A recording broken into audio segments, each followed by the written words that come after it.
अस्सलाम वालेकुम। नुक्ता नज़र में मैं हूं हबीब अकरम और आज के प्रोग्राम के बारे में आपको बता दूं कि आज हम सेनेट के इलेक्शन पर बात करेंगे, जिसमें पंजाब की हद तक सेनेट का इलेक्शन मुकम्मल हो चुका है कि 12 लोग बिला मुकाबला मुंतखब हो गए हैं और जनरल ख्वाजा ज़ियाउद्दीन के और जनरल ख्वाजा ज़ियाउद्दीन ने जो जनरल मुशर्रफ और ब्रिगेडियर इजाज़ शाह पर जो इल्ज़ामात लगाए हैं उनके हवाले से भी गुफ्तगू करेंगे, जो ख़ास तौर पर पूरी दुनिया ने उठाए हैं मौज़ूआत बतौर मज़ामीन के भी, खबरों के भी।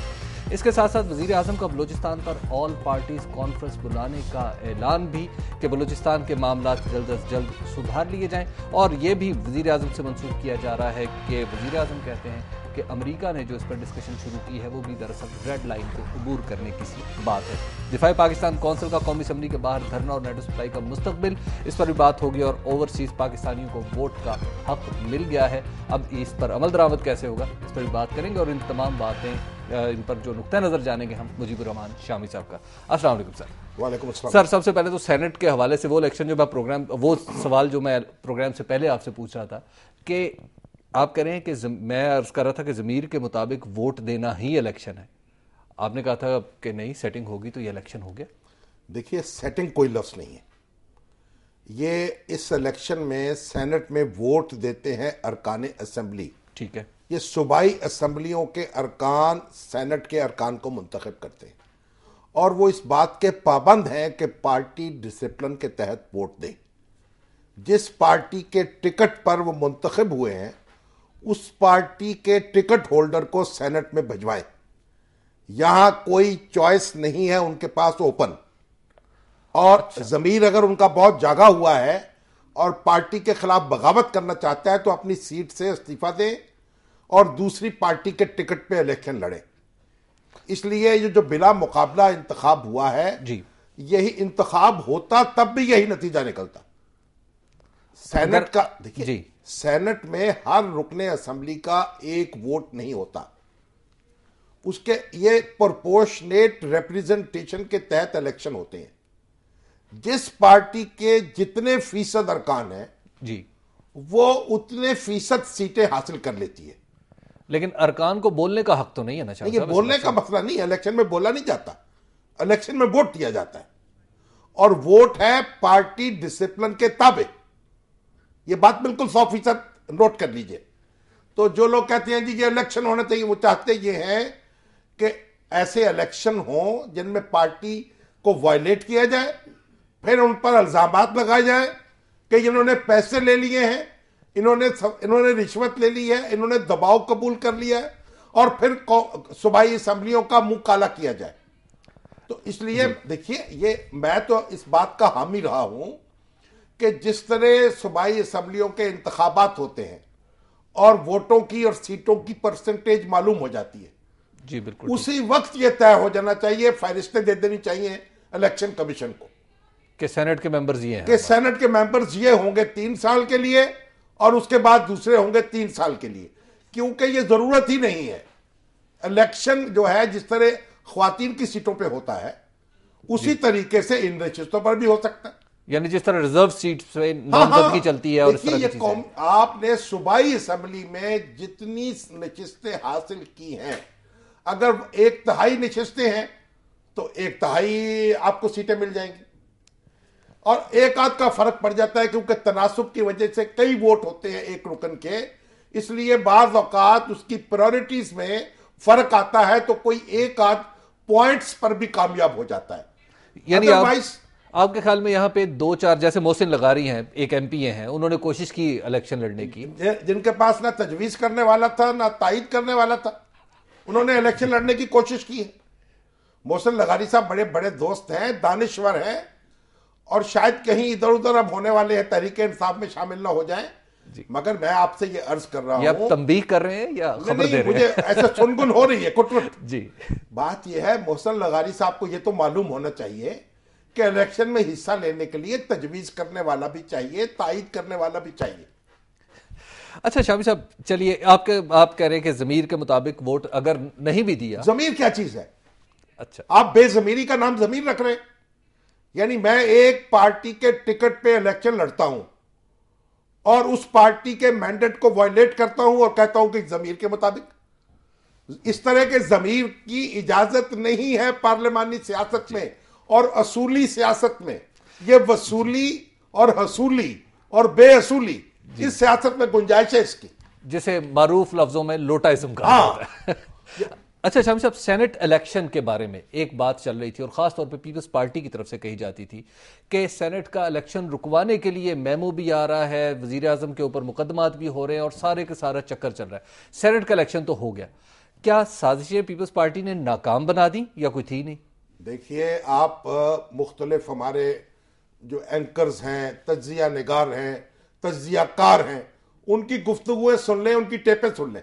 जिस तरह वो सियासी लीडरों की टेपें सुनाते हैं ना पुरानी, जो उनको भूली हुई होती हैं, उसी तरीके से इनके प्रोग्रामों की भी आप सुन लें। और फिर पीपल्स पार्टी के जो मुखालिफ थे, कई वो कहते थे हम ये बर्दाश्त नहीं कर सकते कि सेनेट का इलेक्शन हो जाए, लेकिन हमने अपने प्रोग्राम में कभी ये बात नहीं कही कि सेनेट का इलेक्शन नहीं होगा। हमने यही कहा कि सेनेट का इलेक्शन मामूल के मुताबिक होगा, कोई साजिश ना की जा सकती है, ना इस इलेक्शन को रुकवाया जा सकता है।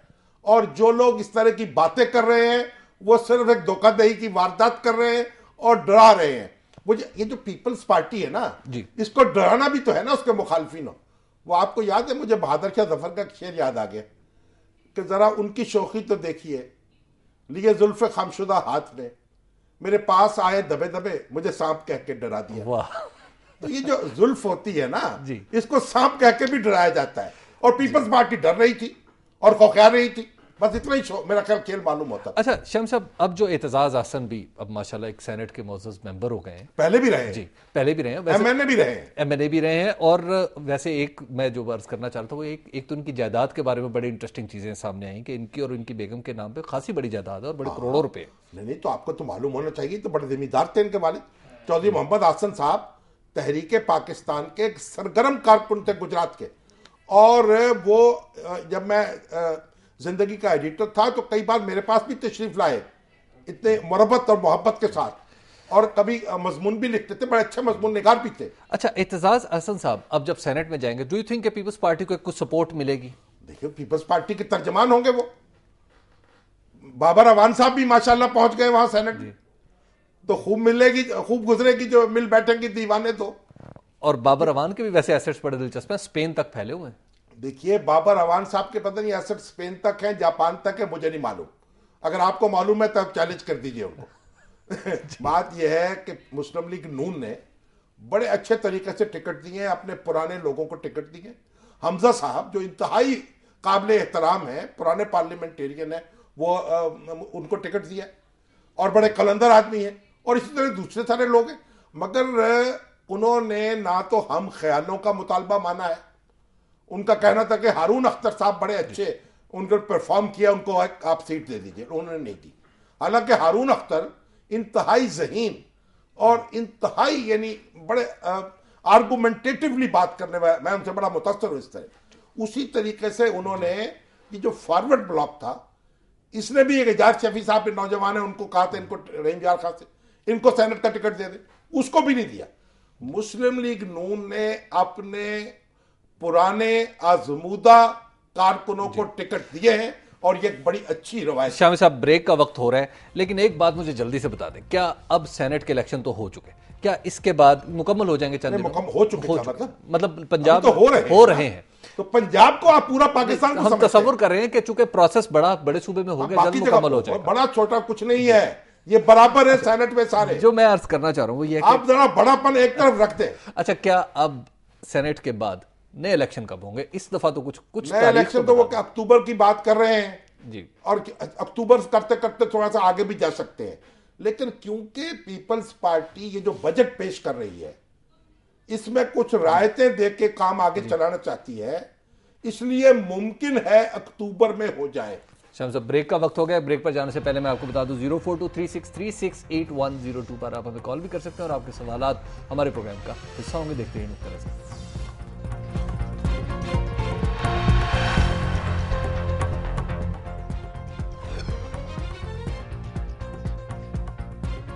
नुक्ता नज़र में एक बार फिर खुशामदीद। आजकल एक बहुत बड़ी कंट्रोवर्सी ने जन्म ले लिया है दुनिया भर में कि जनरल ख्वाजा ज़ियाउद्दीन साहब से एक बयान मंसूब करके ये बात की जा रही है कि उन्होंने कहा कि जनरल परवेज़ मुशर्रफ को और ब्रिगेडियर एजाज शाह को ये मालूम था कि उसामा बिन लादेन कहाँ है, और ब्रिगेडियर एजाज शाह ने उनके लिए एक बंगला भी लिया था। इस हवाले से शामी साहब, जनरल साहब हमारे साथ मौजूद हैं। जनरल साहब से मैंने कहा था कि उन्हीं से बात करते हैं। जी, वो हमारे साथ मौजूद है, आप बात कर सकते हैं। जनरल साहब जी, अस्सलाम वालेकुम। वालेकुम सलाम हजूर, कैसे मजाज हैं? अल्लाह का शुक्र हजूर, क्या आपने एटम बम चला दिया? पूरी दुनिया में तेरे बहस है। नहीं साहब, ये ब्रूस राइडल साहब ने कोई एक वो लिख दिया है आर्टिकल, और इसमें अशरफ जावेद साहब ने जो आज कोई स्टोरी निकाली है नेशन में, उसमें उन्होंने कहा कि उन्होंने इंटरव्यू पे बेस किया है, मेरे इंटरव्यू पे। तो इंटरव्यू तो कोई नहीं हुआ और ना मैं देता, क्योंकि ये तो सब जुडिस है। यानी सब जुडिस किस तरह? ये कमीशन बना हुआ है, जुडिशियल कमीशन, जो इसको इन्वेस्टिगेट कर रहा है, तो इसलिए उसके वो तो देने का सवाल ही नहीं। आपने कोई इंटरव्यू नहीं दिया किसी को? नहीं, मैंने कोई ऐसा इंटरव्यू नहीं दिया। और इन्होंने फिर वो जो भी चीजें, इसमें काफी चीजें ऐसी हैं जो कि गलत स्टेटमेंट हैं, और वो मैं इसमें क्लैरिफाई कर दूंगा। बाकी ये कहना कि मैं तो हमेशा ये कहता रहा कि अगर वहां था, और ये बहुत बड़ा इफ है, अगर उसामा बिन लादेन वहां था तो फिर इनको पता होना चाहिए था। यानी आपने कोई फिक़ही नुक्ता नजर से गुफ्तगू की है? जी कि अगर ऐसा था तो फिर परवेज मुशर्रफ साहब को और एजाज शाह साहब को मालूम होना चाहिए था। और चूंकि उनको मालूम नहीं है तो ये भी डाउटफुल हो जाता है कि वहाँ वो था भी कि नहीं था। यानी अगर वो ये कहे कि हम ये कहते हैं मालूम नहीं, यानी फिर तो ये तो ख्वाजा से बड़ी नाजुक बात हो गई ना, कि अगर था तो इनको पता था, और अगर नहीं था तो फिर दायरा किसी को पता नहीं था। तो इस हवाले से जो की गई बात थी जनरल साहब, पता था भी यही कि पता होना चाहिए था। जनरल साहब, इस हवाले से फिर जो बात आपसे मंसूब की जा रही है, किसी तकरीर का हिस्सा हो, कहीं किसी और गुफ्तगू का हिस्सा हो? नहीं, ऐसी कोई बात नहीं हुई। मगर ये बात किस तरह से हुई, कैसे निकली, कैसे जनरल? ये निकली ऐसे कि वो तो आपको पता है ना, CIA में रहे हैं पहले ब्रूस राइडल साहब। ब्रूस राइडल जो है, अब वो एक थिंक टैंक के वो हैं, तो वो इस लिहाज से उन्होंने इधर उधर से जो क्या उसको कहते हैं हेयर से के ऊपर सारा कुछ बना दिया। इसमें काफी चीजें ऐसी हैं जिससे कि जाहिर होता है कि इट इज हेयर से। नहीं ख्वाजा साहब, किसी के कान में कुछ कहा है आपने क्या? हाँ, एक जगह जैसे वो कह रहे हैं कि जी जनरल साहब जो थे वो आर्मी स्ट्रेटेजिक प्लान्स डिवीजन के हेड थे, जो कि न्यूक्लियर प्रोग्राम चलाता है। ये बिल्कुल गलत। मैं कभी उसमें रहा ही नहीं, हेड ही नहीं था, तो ऐसा स्टेटमेंट देना। यानी आपका न्यूक्लियर प्रोग्राम से कोई ताल्लुक नहीं रहा? नहीं, इस तरह I was not that head at all. अच्छा। ये जो आर्मी स्ट्रेटेजिक प्लान डिवीजन है, इसका तो मैं नहीं था। फिर उन्होंने एक स्टेटमेंट दे दिया कि सॉलिटरी कन्फाइनमेंट में रहे 2 साल और डिनायल ऑफ रिटायरमेंट बेनिफिट्स। ये सही है, ये स्टेटमेंट, पर ये तो सबको पता है, कोई ऐसी नई बात तो है। 2 साल आप रहे कैद तन्हाई में, और फिर ना कोई पेंशन मिल रही है, ना कोई जायदाद बाकी रही है। बिल्कुल, और रिटायरमेंट बेनिफिट्स भी कोई नहीं, रिटायरमेंट बेनिफिट्स भी ले लिए गए हैं। और सुप्रीम कोर्ट ने इसका नोटिस भी नहीं लिया अभी तक, सुओ मोटो। हाँ, बिल्कुल नहीं लिया। और आपने दरखास्त भी नहीं दी। आप दरखास्त तो दे ना ख्वाजा साहब। मैंने आर्मी चीफ को दरखास्त दी थी, लेकिन उसका हुआ कुछ नहीं। अच्छा, मगर इसका मतलब ये हुआ कि आपने कोई बात ये नहीं कही, आपने सिर्फ ये बात कही है, या आपका ये ख्याल है कि अगर वहां उसामा बिन लादेन एबटाबाद में था तो फिर मुशर्रफ और एजाज शाह को पता होना चाहिए था? और ये बहुत बड़ा अगर है, इफ जो है बहुत बड़ा है। लेकिन कुछ चीजें जैसे इन्होंने अलूड की मेरे तरफ के, जी Ziauddin says that safe house in Abbottabad was made to order for bin Laden by another Pakistani intelligence officer brigadier general Ejaz Shah. ये बिल्कुल गलत। कभी सोचा ही नहीं, तो ये किस तरह मैं कह सकता था कि इन्होंने किया होगा। फिर वो कहता है Ziauddin says that Ejaz Shah was responsible for setting up bin Laden in Abbottabad, ensuring his safety and keeping him hidden from the outside। ये भी बिल्कुल गलत। पता नहीं इन्होंने कहाँ से ले लिया। तो जनरल साहब, ये तो अभी एजाज शाह साहब ने तो बयान दिया है कि वो 50 करोड़ हर जाने का दावा आप पर करेंगे, तो आप उस वजह से तो नहीं जरा थोड़ा सा पीछे हट रहे? नहीं हटा, पीछे नहीं हटा, लेकिन जो हकीकत है वो तो बतानी है ना। और एजाज शाह साहब क्या है, तो 50 करोड़ का इंतजाम फिर कर लिया आपने? जी, 50 करोड़ का?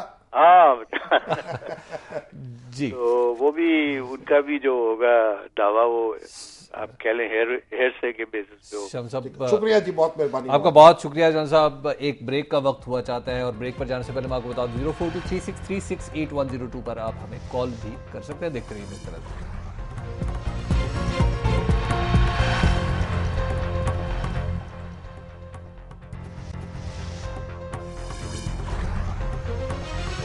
नुक्ता नज़र में एक बार फिर खुश आमदीद। ब्रेक पर जाने से पहले हम गुफ्तगू कर रहे थे ख्वाजा ज़ियाउद्दीन साहब, जनरल ख्वाजा ज़ियाउद्दीन साहब से। शाम साहब, ख्वाजा साहब तो अब वो तो कह रहे हैं मैंने नहीं कहा, अब ये मामला किस रुख चलेगा?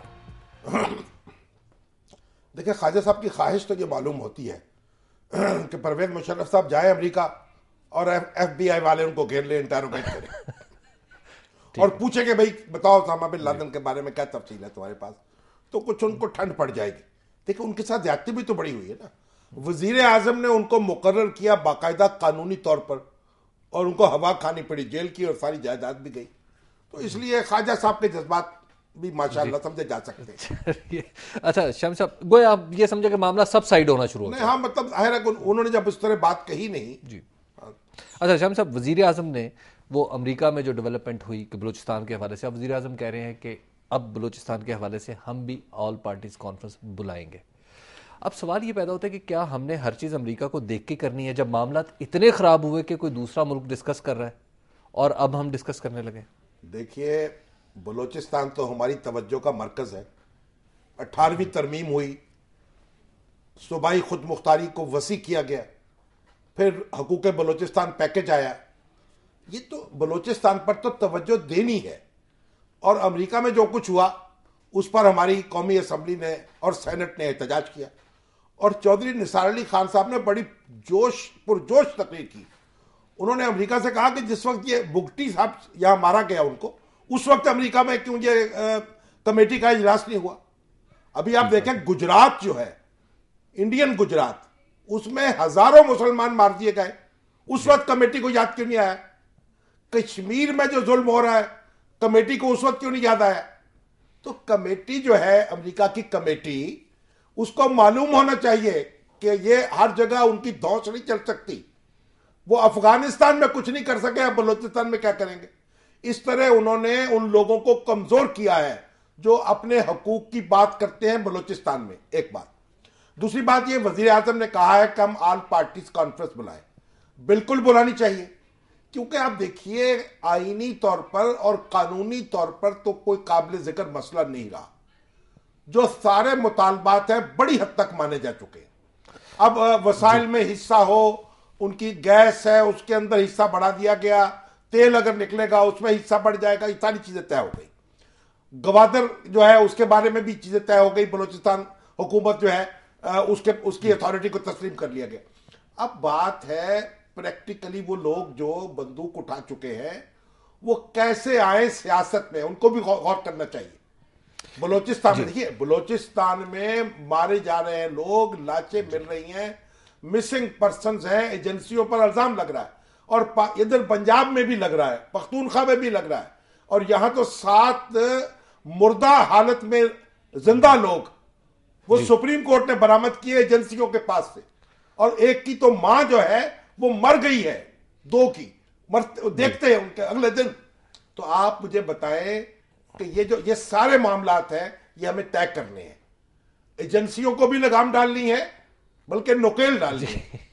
इसका मतलब है निशान साहब, इसका मतलब है कि बलूचिस्तान में जो लोग कहते हैं कि एजेंसियां अपनी हद से आगे बढ़ जाती हैं, एफसी जो है वो अपनी हद से आगे बढ़ जाती है, बाज़ मामलात में आर्मी के बारे में भी ये कहा जाता है, तो इसका मतलब बलूचिस्तान में जो कुछ हो रहा था अब वो पंजाब में भी हो रहा है। बात तो उनकी ठीक थी, हमारे बलूचियों की। जो सिक्योरिटी एजेंसीज है, आर्मी एक और चीज है, सिक्योरिटी एजेंसीज के ताबे है अगरचे, लेकिन वो और चीज, आर्मी बराह रास्त नहीं है। लेकिन बहरहाल एफसी हो, एमआई हो, आईएसआई हो, या वो इंतहा पसंदों बलोच जो बरगलाने में आ गए हैं किसी के, उन्होंने बंदूकें उठाई हैं, जो दिन दहाड़े पंजाबियों को मारते हैं, हजारा वालों को मारते हैं, मजदूरों को मारते हैं। कल मजदूर जो है एक सड़क के ऊपर बना रहे थे और उन्होंने उसको जनाब कत्ल कर दिया लोगों को, उनकी लाशें गई हैं वहां कराची में। तो बात यह, जो बंदूक जो है जो इंतहा पसंदों ने उठाई हुई है, उससे भी उसकी आवाज को भी बंद करना होगा, गोली को बंद करना होगा और एजेंसियों को भी रोकना होगा। ताली दोनों हाथों से बजती है, और ये बात हम समझ लें कि दोनों हाथ ताली बजा रहे हैं। सारे मसाइल टेबल पे बैठ के डू यू थिंक हल हो सकते हैं? हल हो सकते हैं, पूरी कौम तैयार है हल करने के लिए। और एक बात, दूसरी बात मैं आपको यह करूं, ये मिसिंग पर्सन का जो हंगामा हो रहा है, और जावेद इकबाल साहब कहते हैं कि हमने बहुत से लोग बरामद करवाए, ये लॉ ऑफ एविडेंस में तब्दीली करने को तैयार नहीं है हुकूमत। यानी उन पुलिस अफसरों की, उन इंटेरोगेट करने वालों की गवाही मानने को तैयार नहीं है, जैसे पूरी दुनिया में तब्दीली हुई। उन फौजी अफसरों की जो दहशतगर्दों को इंटेरोगेट कर रहे हैं, उनको यह हक दिया हुआ है कि उनको मार मार के अगवा कर दे। तो बात यह है कि कानून के मुताबिक सलूक होना चाहिए। रियासती अदारों का यह कोई काम नहीं है लोगों को इस तरह टॉर्चर करे और उनकी जिंदगी दुभर कर दे, उनको बीमार कर दे, उनके गुर्दे फेल हो जाए। यह इंसानी मामला नहीं है। यह तो अमेरिका नहीं इस तरह कर रहा जिस तरह हमारी एजेंसियां कर रही हैं। लेकिन who will stop them at the end of the day? सवाल तो यह है। सुप्रीम कोर्ट और पाकिस्तानी कौम, पाकिस्तानी हुकूमत, हमने अज़्म कर लिया है कि हम इनके हाथ रोकेंगे। शम्स साहब क्या रुक जाएंगे? बिल्कुल रुकेंगे। कितना अर्सा? 60 साल से तो नहीं रुके। क्यों नहीं रुके? अब कभी ऐसा हुआ है कि सुप्रीम कोर्ट ने इनको तलब किया हो और ये वहां आए हो? और कभी ऐसा हुआ है कि बरसरे इक़्तिदार जमात के लोग शोर मचा रहे हैं, मीडिया शोर मचा रहा? एजेंसियों के साथ भी ज्यादती होती है, उन पर भी हमले होते हैं, उनको भी मारा जाता है, लेकिन वो भी ज्यादती करती हैं अगर उनको भी ये हक नहीं है। रियासत के अदारे कानून के ताबे होने चाहिए। शामी साहब, इस वक्त पाकिस्तान में एक और मसला, ब्रेक का वक्त होने वाला है, मैंने कहा मुख्तसरन आपसे एक और खबर पे भी बात कर ली जाए। वो है कि दिफा पाकिस्तान कौंसिल कह रही है कि हम फरवरी में 20 फरवरी को हम कौमी असम्बली के बाहर धरना दे देंगे ताकि नेटो सप्लाई को मुस्तकिलन रोका जा सके। नहीं, धरना देंगे, वो धरना देने का उनको हक है जी। यानी एहतजाज करने का, आवाज बुलंद करने का, नुक्ता नजर के इज़हार करने का हक है। दफा पाकिस्तान कौंसिल को इस पे इतराज है, उनको हक हासिल है। ताकत इस्तेमाल करने का हक नहीं है, फैसला करने का हक नहीं है, आवाज बंद करने का, एहतजाज करने का हक है। फैसला पार्लियामेंट को करना चाहिए और कानून के ताबे, पार्लियामेंट के ताबे कायम शुदा हुकूमत को करना चाहिए। अच्छा, दिफा पाकिस्तान अपनी मौजूदा हैयत में क्या हुकूमत को या पार्लियामेंट को किसी चीज पे मजबूर कर सकती है? असल में आप ये जो मजहबी तबकात है ना जी, इनकी जरा ताकत का सही अंदाजा लगाते नहीं है। ये तो जनाब जान हथेली पे रखने वाले लोग हैं। इन्होंने नाको चले चबवा दिया अफगानिस्तान में अमेरिका को, तो पाकिस्तान में हम क्यों इनको छेड़ रहे हैं? ये तो जमहूरियत को तस्लीम कर रहे हैं, इलेक्शन में हिस्से ले रहे हैं, वोट मांग रहे हैं, ये हुकूमत में कब्जा करने की बात नहीं कर रहे। लेकिन तो इनकी आवाज तो सुनी जाए ना। लेकिन बाज लोग तो ये भी कह रहे हैं ना कि किसके कहने पे, कौन किसके कहने पे करेगा? अगर आप मुझे बताएं, एजेंसियों की जो दुर्गत बनी हुई है जी, वो सुप्रीम कोर्ट के सामने क्या हालत है उनकी? भीगी बिल्ली बन के बैठी हुई है। अब वो जनाब इतने बड़े बड़े मौलवी जो है और उलमा कराम, उनको बांध लेंगी एजेंसियां। एजाजुल हक भी तो है ना, शेख एजाजुल हक साहब भी माशाल्लाह जनरल जियाउल्लाह के बेटे हैं, और शेख रशीद साहब तो माशाल्लाह फरजंदे रावलपिंडी है। इनको तो देखिए, ये भी अपनी जगह, इनकी जो भी मामलात हो, लेकिन मैं आपसे ये अर्ज करूं कि हमें इन चीजों पर तवज्जो देनी चाहिए। सब ब्रेक हो गई है, ब्रेक के बाद हम गुफ्तगू का सिलसिला यहीं से जोड़ते हैं। 0423636810 पर आप कॉल भी कर सकते हैं। देखते हैं नुक्ता नज़र।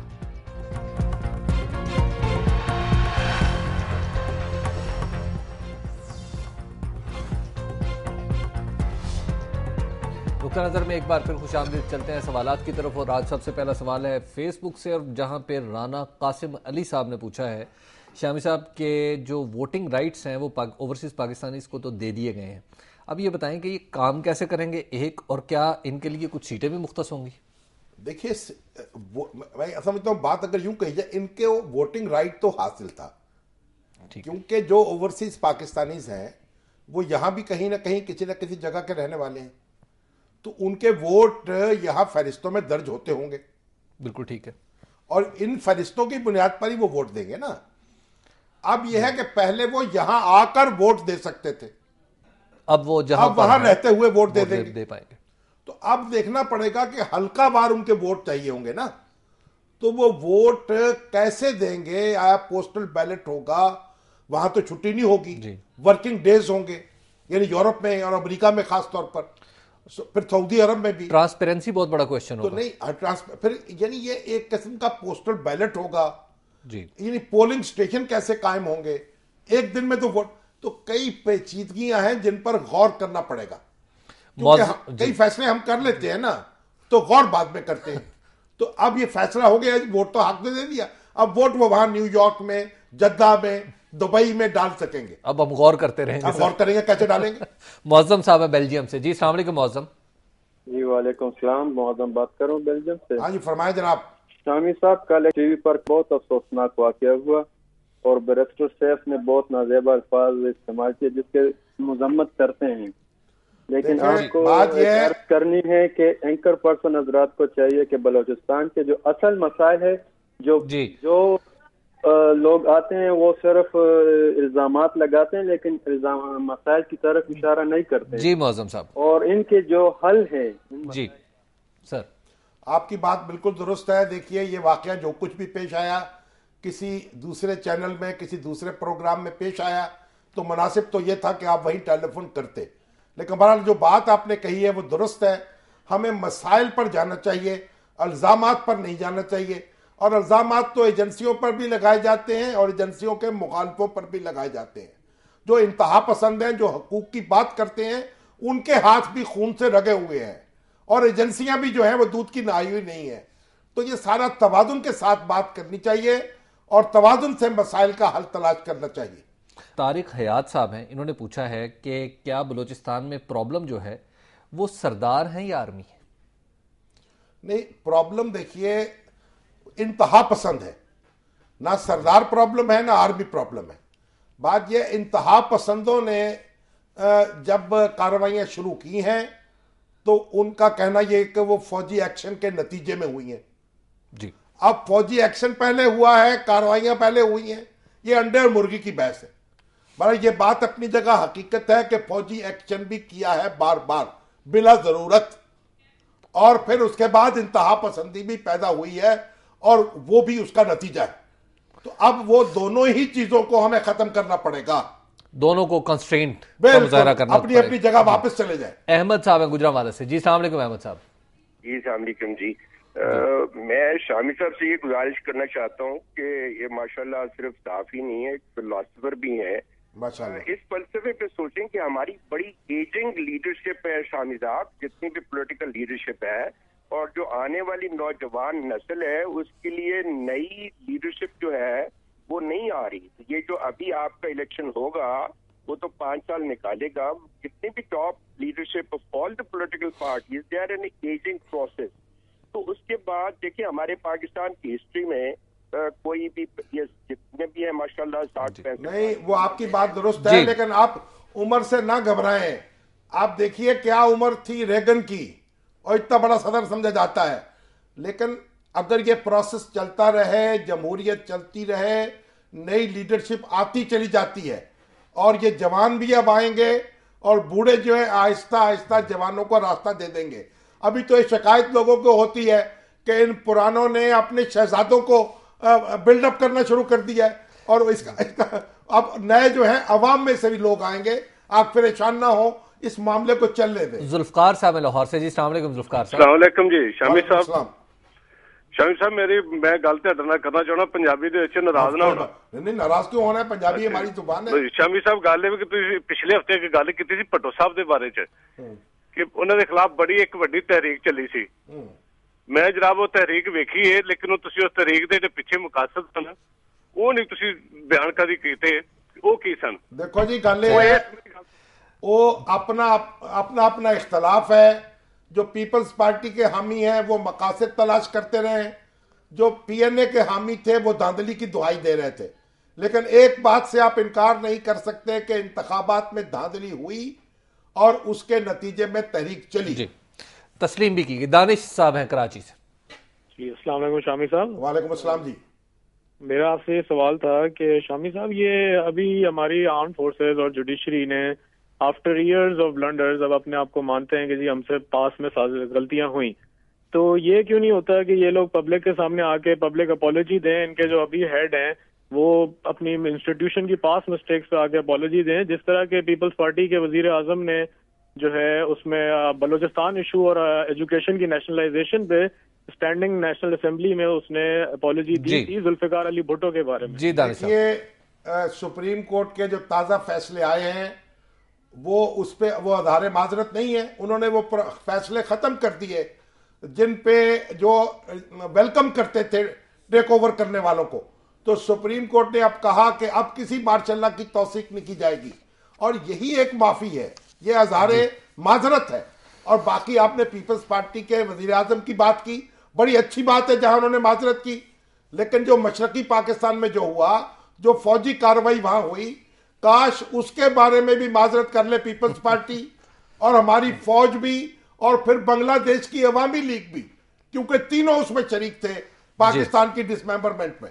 जी शामी साहब, आपका बहुत बहुत शुक्रिया। हमारे प्रोग्राम का वक्त आज खत्म हुआ जाता है, कल आपसे हम मिलेंगे इंशाअल्लाह। और अगर कोई नागहानी ना हो गई तो आपसे स्विस केस क्या है, क्यों है, कैसे है, किसने बनाया, किस पर हुआ और अब उसकी क्या सिचुएशन है, इस पर हम आपसे बात करेंगे। आपके लिए इजाजत दीजिए, खुदा हाफिज़।